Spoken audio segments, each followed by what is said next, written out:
ఈ రోజున నిజంగా చిత్తశుద్ధి ఉంటే, నిజంగా ఎరుకుల ప్రజల మీద ప్రేమ మమకారం ఉంటే మనం భారత రాజ్యాంగం లోబడే మనకి ఏమంటా ఉన్నాం. ఈ రోజున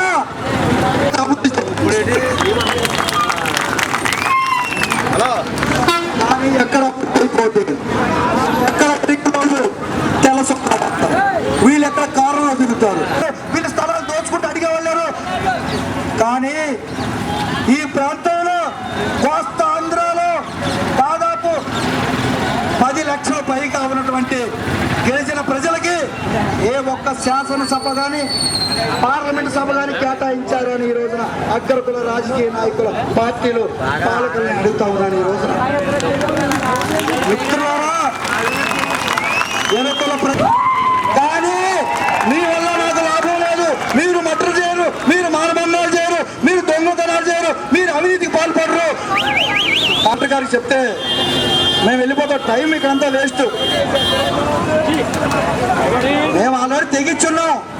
ఎరుకుల ప్రజల హక్కుల కోసం, ఎరుకుల బంధువుల కోసం, ఎరుకులకు ఉద్యోగస్తుల కోసం, ఎరుకులకు అధికారం కోసం మేము ప్రేమ త్యాగం చేసి ఉన్నామని కూడా సందర్భంగా మనం చేస్తా ఉన్నాం.